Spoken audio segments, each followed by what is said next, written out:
আল্লাহ রাব্বুল আলামিন বলে ওয়া ইবাদুর রহমান,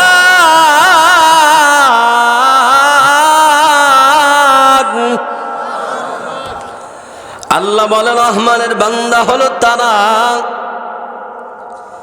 আল্লাযীনা ইয়ামশুনা আলাল আরদি হাওনা, যারা জমিনের মধ্যে হাঁটে অত্যন্ত বিনয়ের সাথে, অহংকারী ভাব প্রকাশ করে না। জমিনের মধ্যে হাঁটে অত্যন্ত বিনয়ের সাথে। ও মুসলমান, জবাব দিবেন, আমাদের সমাজের মধ্যে জমিনের মধ্যে হাঁটে অহংকারী ভাব নিয়ে, বুক ফুলায় হাঁটে, অহংকারী ভাব প্রকাশ পায়, তার কাছেও যাওয়া যায় না। এইরকম লোকের সংখ্যা কম না বেশি? আরো ধরে কম না বেশি? বেশি। এই ছেলেবেলে কথা কয় কেন দেখেন তো। আল্লাহ রাব্বুল আলামিন বলে না না বান্দা, আমার বান্দা যদি হতে চাও, স্পেশাল বান্দা হতে হলে এক নাম্বার গুণ লাগবে, অহংকার মুক্ত জীবন গড়তে হবে রে যুবক। অহংকার করা যাবে না। তুমি কেন অহংকার করবা? আল্লাহ বলে আল কিবরিয়া উরিদাই, অহংকার শুধুমাত্র আমার চাদর। দুনিয়ার কোন মানুষকে আমার চাদর নিয়ে টানাটানি করার অনুমতিও দেই নাই, সুযোগ আমি আল্লাহ দেই নাই। ঠিক কিনা জোরে বলো।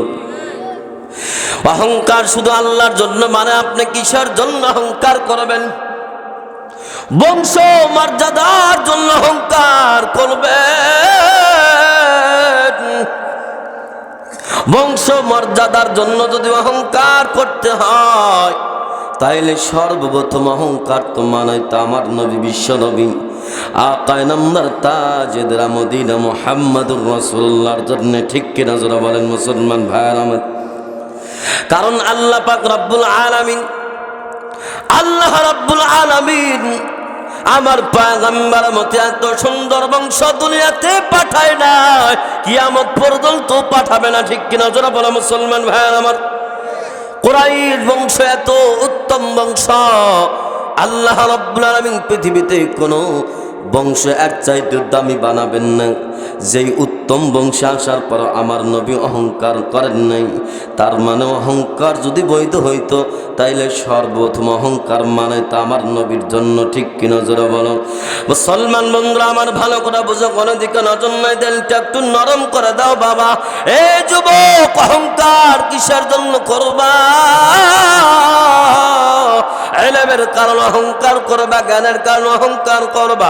ইলম আর জ্ঞানের কারণে যদি অহংকার মানাইতো, তাইলে সর্বপ্রথম মানাইতো আমার নবী, বিশ্ব নবী মুহাম্মদ সাল্লাল্লাহু আলাইহি ওয়াসাল্লামের জন্য।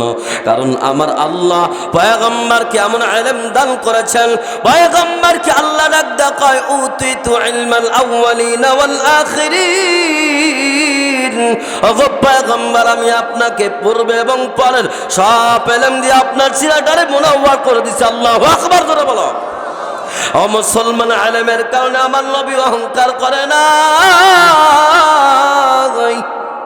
তার মানে বোঝা গেল অহংকার আল্লাহ, শুধুমাত্র আল্লাহর জন্য।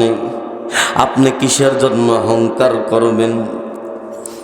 সৌন্দর্যের কারণে অহংকার করবেন, তাইলে শোনেন, সৌন্দর্যের কারণে যদি অহংকার মানাইতো, তাইলে তো নবীজির জন্য মানাইতো। কারণ আল্লাহ পাক রব্বুল আলামিন আমার নবী, বিশ্ব নবী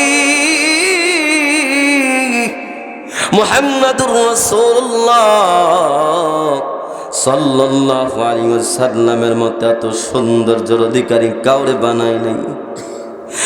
আমার নবী কত সুন্দর, কত সুন্দর।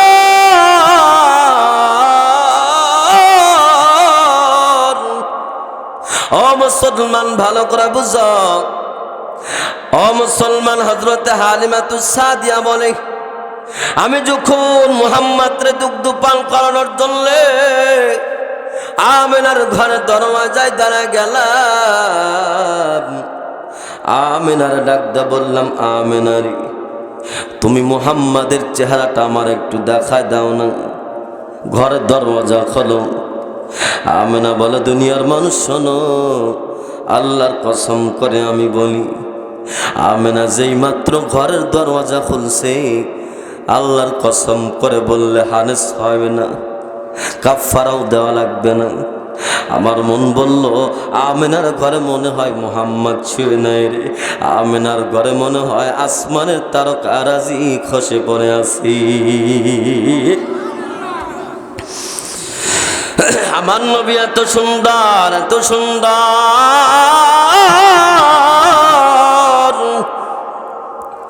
আম্মা জান আয়েশা বলে, দুনিয়ার মানুষ ভালো করে শুনে না, আমার পয়গম্বর এত সুন্দর।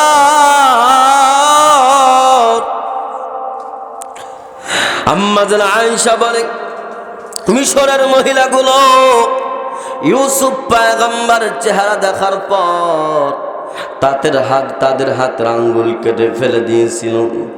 ও দুনিয়ার মানুষ শোনোরে, আমার পয়গম্বর এত সুন্দর, এত সৌন্দর্যের অধিকারী ছিলেন। ওই মজলিসে যদি আমার পয়গম্বর থাকতো, আল্লাহর কসম করে বললে হানেস হবে না, কাফারাও দেওয়া লাগবে না। আমার পয়গম্বরের চেহারা দেখার পর মিশরের মহিলাগুলো তাদের হাতের আঙ্গুল নয়, বরং তাদের কলিজার মধ্যে চাকু চালায় দিত। আমার নবী এত সুন্দর, এখানে শেষ নয়। আম্মা জান আয়েশা ডাকতে কয়, দুনিয়ার মানুষ ভালো করে শুনে না,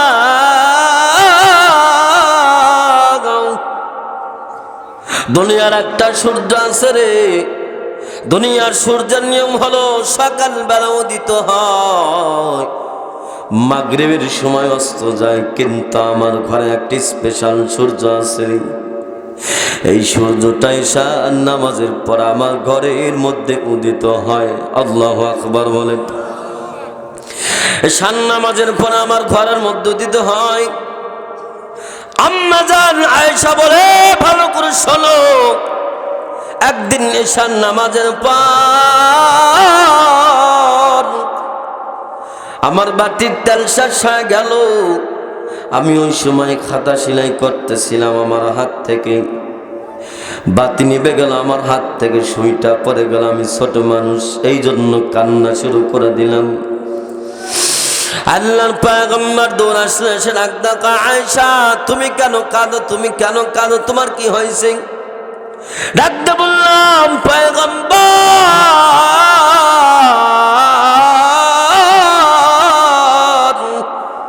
আমি এই জন্য কাঁদি, কেউ আমার কষ্ট দেয় নাই। কয় তাহলে কেন কাঁদো? ও নবী গো, আমার ঘরের বাতির তেল শেষ হয়ে গেছে, আমার ঘর অন্ধকার, আমার হাত থেকে ছোট্ট সুই পড়ে গেছে, আমি ছোট মানুষ খুঁজে পাচ্ছি না। ও দুনিয়ার মানুষ শোনো রে, আমি ওই দিন পয়গম্বর নূরের আলো দেখছি রে। ওই দিন আমার নবী আমার কথা শোনার পর এমন একটা মুস্কি হাসি দিলেন, মুস্কি হাসি দেওয়ার পর আল্লাহর কসম করে বলে, আল্লাহ নবীর মুস্কির হাসির কারণে আমি আয়েশার ঘরে তো আলোকময় হয়ে গেল। আমি আয়েশা পয়গম্বরের চেহারার আলো দিয়া আমি আমার ঘরের মধ্যে থেকে ওই ছোট্ট সুই খুঁজে বের করছি, এমনকি ওই ছোট্ট সুইয়ের ছিদ্রের মধ্যে আমি চিকন সুতা ঢুকাইতেও সক্ষম হয়েছি। আল্লাহু আকবার বলো। আমার নবী এত সুন্দর, শামাইলের মধ্যে লেখে জাবের বিন সামুরা রাদিয়াল্লাহু তাআলা আনহু বলে, ও দুনিয়ার মানুষ ভালো করে শুনে নাও, আমার পয়গম্বর কেমন সুন্দর, কেমন সুন্দর। আমি একদিন পূর্ণিমার রাত্রে মসজিদে নববীর সামনে দাঁড়াইছিলাম রে, এমন তোমায় তাকায় দেখি আমার পয়গম্বর বিশ্বনবী মুহাম্মদ সাল্লাল্লাহু আলাইহি ওয়াসাল্লাম দুইটা লাল কম্বল গায়ে দিয়ে মসজিদ নববীর দিকে আসতেছে। আমি একবার আকাশের চন্দ্রের দিকে তাকাই, আর একবার পয়গম্বরের চেহারার দিকে তাকায়। আল্লাহর নবী আমার কাছে আসার পর ডাক দেখায়, ও যাবেন আমি তাকায় দেখতেছে, তুমি একবার আকাশের দিকে তাকাও, আর একবার আমার চেহারার দিকে তাকাও। কারণ কি? কারণ কি? আমি ডাক দে বললাম, নবী গো, আমি একবার আকাশের দিকে তাকার, একবার আপনার চেহারার দিকে তাকাই, কারণ আমি নির্ণয় করতেছিলাম ওই আকাশের চন্দ্র বেশি সুন্দর নাকি আপনার চেহারা বেশি সুন্দর। আল্লাহর পয়গম্বর ডাক দেখায়, জাবের তুমি কি নির্ণয় করলা? জাবের ডাক দেখায়, নবী গো, আমি ওই চন্দ্রের দিকে যখন তাকাই, আর একবার তাকাইলে দ্বিতীয়বার তাকানো যায় না, চোখ জ্বলে যায়। ও নবী, কিন্তু আল্লাহর কসম করে বলে, আপনার চেহারার দিকে যত তাকায় চোখ ফিরাইতে মনে চায় না। ওই আকাশের চন্দ্রের চাইতে আপনার চেহারা এক নয়, দুই নয়, হাজার হাজার কোটি কোটি গুণ বেশি সুন্দর। সুবহানাল্লাহ বলে। এ মুসলমান, ভালো করে বসে নাও, গাবাসী ভালো করে বসে নাও। তাইলে আল্লাহ পাক পয়গম্বরকে এমন সৌন্দর্য দিচ্ছেন যা দুনিয়ার কোন মানুষে দেয় না। ঠিক কিনা তোমরা বলো? এই সৌন্দর্যের কারণে পয়গম্বর কোনদিন অহংকার করেন নাই। তার মানে বোঝা গেল অহংকার শুধুমাত্র কার জন্য? জোরে বলো, আরো জোরে বলো, কার জন্য? আল্লাহর জন্য। আল্লাহ এই কথাইটাই বলেন, আল কিবরিয়া উরিদাই, অহংকার শুধুমাত্র আমার চাদর। আল্লাহ পাক বলেন, ইবাদুর রহমানিল্লাযীনা ইয়ামশুনা আলাল আরদি হাওনা। ও দুনিয়ার মানুষ, জমিনের মধ্যে যখন হাঁটবা অত্যন্ত বিনয়ের সাথে হাঁটবা, তোমার হাঁটার মাধ্যমে যেন অহংকার প্রকাশ না পায়। এ মুসলমান, মুফাসসির কেরামরা লেখেন, এই আয়াতটা আল্লাহ রাব্বুল আলামিন যার শানে নাজিল করেছেন তিনি আর কেউ না, তিনি হলেন সিদ্দিক আকবর আবু বকর সিদ্দিক। সুবহানাল্লাহ বলে। আবু বকর সিদ্দিক রাদিয়াল্লাহু তাআলা। হে মুসলমান, যার চলাটা এত নরম, এত নরম,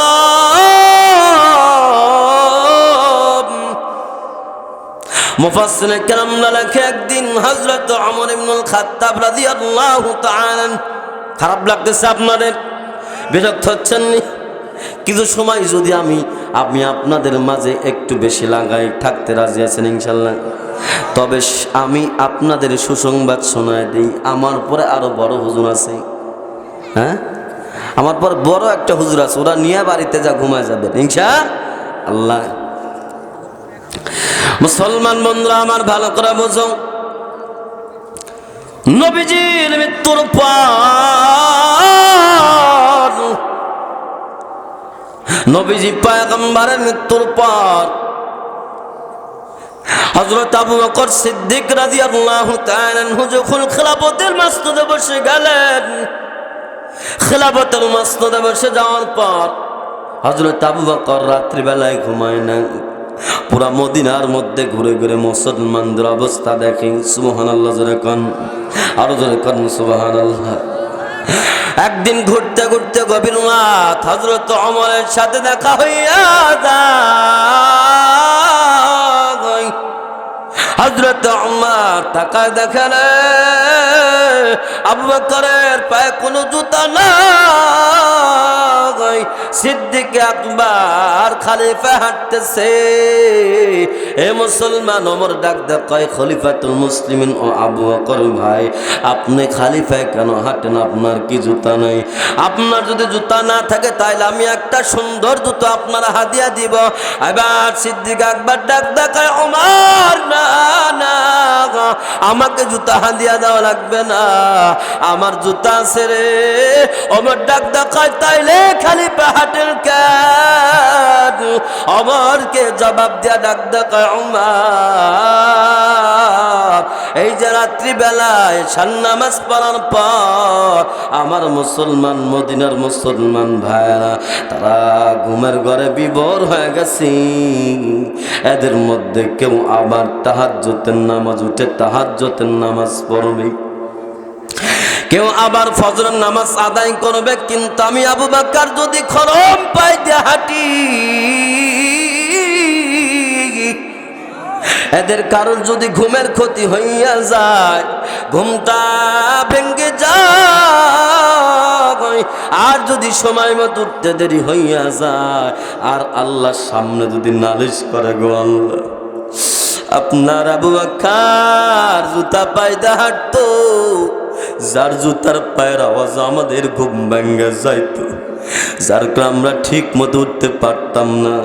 ওমর বলো, আমি আবু বকরের কি শক্তি আছে রে, যেই দিন আহকামুল হাকিমিনের সামনে আমার নবী ব্যতীত কোনো নবী কথা বলার সাহস পাবে না, দাঁড়ানোর সাহস পাবে না, সেখানে আমি আবু বকর কেমনে আল্লাহর সামনে দাঁড়ায় হিসাব দেব? আল্লাহু আকবার। বলো ওমর, বলো আমি কেমনে হিসাব দেব? এ মুসলমান, কে সেই আবু বকর? আমি কিছু সময় যদি আবু বকরের আফজালিয়াত বয়ান করে শুনবেন নি আপনারা? আবু বকর কারে বলে শুনবেন? হ্যাঁ, সাহাবাই কেরামের মর্যাদা আপনাদের মাঝে বেশি বেশি আলোচনা হওয়া দরকার। কথা বলেন ঠিক কিনা? চলছে ফিতনা সাহাবাই কেরামের বিদ্বেষী। কথা বলেন ঠিক নেবে ঠিক? পুরা নেট দুনিয়া ভাইরাল। সাহাবাই কেরাম হলো এই জাতির মেয়ারে হক, সত্যের মাপকাঠি। কথা বলেন ঠিক নেবে ঠিক? রাসূল হলো সত্য, আর এই সত্য মাপবেন কি দিয়ে? আপনি রাসূলের সিরাত তো আপনি মানতে পারবেন না। রাসূল সারা রাত দাঁড়া নামাজ পড়তে আপনি পারবেন? এ কথা কেন পারবেন? রাসূল 11টা বিবাহ করছে, আপনার জন্য 11টা জায়েজ আছে? তাহলে কিভাবে মানবেন? সাহাবাই কেরাম যেভাবে মেনেছেন। সাহাবাই কেরাম হলো আমাদের মেয়ার হক, সত্যের মাপকাঠি। কথা বলেন ঠিক নেবে ঠিক? মুসলমান বন্ধুরা আমার, এই সাহাবাই কেরাম তাদের কি মর্যাদা, তাদের কি মর্যাদা ভালো করে বোঝো। রাসূল বলে সর্বনিম্ন সাহাবী, যে সর্বনিম্ন, এই সাহাবীর লাগবে না। এই সাহাবী যুদ্ধের ময়দানে গেছে, ওই ঘোড়ার পায়ের ধুলা এক পালায় রাখবেন, আর পুরা দুনিয়ার ওলি গাউস কুতুব তাদেরকে এক পালায় রাখবেন। রাসূল বলে ওদের চাইতে আমার এই সাহাবীর পায়ের ধুলার ওজন বেশি। আল্লাহু আকবার বলো, আর আল্লাহু আকবার। এটা হলো সাহাবী, যাদেরকে আল্লাহ তাআলা মডেল বানায় দিয়েছে পুরা দুনিয়ার জন্য। আমিনু কামা আমানান নাস, তোমরা ঈমান আনো সাহাবায়ে কেরামের মতো ঈমান আনবা। আস-সাবিকুনাল আউয়ালুনা মিনাল মুহাজিরিন ওয়াল আনসার ওয়াল্লাযিনা তাবাউহুম বিইহসান রাদিয়াল্লাহু আনহুম ওয়া রাদু আন। আল্লাহু আকবার জোরে বলো। আল্লাহ বলে আমি তাদের উপর খুশি, তারা আমার উপর খুশি। আর এই সাহাবায়ে কেরামের ব্যাপারে আঙ্গুল তোলো মিয়া, তোমার মতো বেয়াদব আসমানের নিচে জমিনের উপরে একটাও নাই। কথা বলেন ঠিক না বেঠিক? ইমাম মালিক তো বলেছেন যে সাহাবাই কেরামকে গালি দিবে, সমালোচনা করবে, ওর দুনিয়ার থাকার কোনো অধিকার নাই, ওরে এক কবে শরীর থেকে কাল্লা আলাদা করে দিতে হবে। সুবহানাল্লাহ বললেন না? মুসলমান বন্ধুরা আমার, ভালো করে বোঝো, কোনো দিকে নজর নাই। কে সেই আবু বকর? আহারে রাসূল বলে কাল কিয়ামতের ময়দানে জান্নাতের 8 দরওয়াজা আবু বকরকে ডাকবেন। সুবহানাল্লাহ বলেন না? এক দরওয়াজা বলবে আবু বকর আমার মধ্যে প্রবেশ করলে আমি ধন্য হয়ে যাব। দ্বিতীয় দরওয়াজা ডাক দেখাবো আবু বকর আমি চাই তুমি আমার মধ্য দিয়ে প্রবেশ করো জান্নাতে। সুবহানাল্লাহ। আহারে আবু বকর এমন মুহাব্বত পয়গম্বরকে করতেন। আবু বকরের মর্যাদা কি জানো? আম্মা জান আয়েশা সিদ্দিকা পয়গম্বরকে ডাক দেখায়, নবী গো আমি একটা প্রশ্ন আপনার করতে চাই। আল্লাহ নবী কয় কি প্রশ্ন করো? আম্মা জান আয়েশা বলে নবী গো, যে আকাশের মধ্যে লক্ষ কোটি কোটি তারকারা যে দেখা যায়, ও মুসলমান, কোনো দিকে নজর নাই, দেখেন দিলটা নরম হয় কিনা। যুবক ভালো করে বোঝো, কোনো দিকে নজর নাই।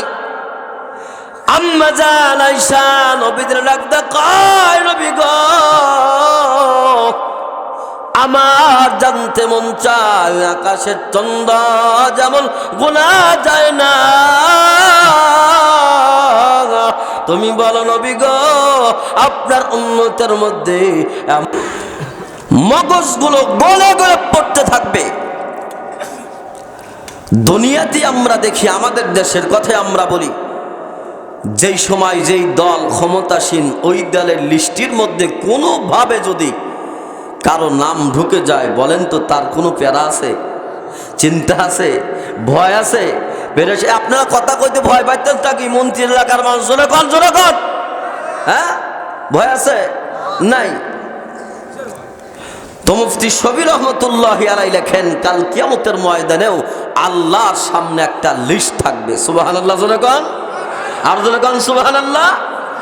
কয় কি লিস্ট থাকবে? কয় লিস্টটি শুরুতে লেখা থাকবে ওয়া ইবাদুর রহমান, রহমানের বান্দা সমূহ। তার মানে আল্লাহ রাব্বুল আলামিনের স্পেশাল বান্দা কারা? ওয়া ইবাদুর রহমান, আমার স্পেশাল বান্দা, এদের লিস্টটি। আর এই লিস্টির নিজ দিয়া যাদের নাম থেকে যাবে, ওই মুফতি শফি রহমতুল্লাহি আলাইহি লেখে, কোনোভাবে যদি একবার আল্লাহর স্পেশাল জান্নাতের সার্টিফিকেটধারী বান্দাদের নামের নিচে আমার নামটা ঢুকে যায়, আল্লাহর কসম করে বলি, দুনিয়াতেও কোনো চিন্তা নাই, আখিরাতে কোনো চিন্তা নেই। আল্লাহু আকবার, বলো আল্লাহু আকবার। চিন্তা আছে? কারণ আমরা কার দলের লোক? আর ধরে কোন কার দলের লোক? যুবক, আর্জেন্টিনার ব্রাজিলের সাইনবোর্ড লাগায়া তুমি প্রমাণ করো আমি আর্জেন্টিনার লোক, আমি ব্রাজিলের লোক। আল্লাহর কসম করে বলি, তুমি একবার নবীর পোশাকটা পরে, নবীর জার্সিটা পরে, আল্লাহর জার্সিটা পরে যদি প্রমাণ করতে পারো আমি নবীর দলের লোক, আমি আল্লাহর দলের লোক, তোমার কোনো টেনশন নাই।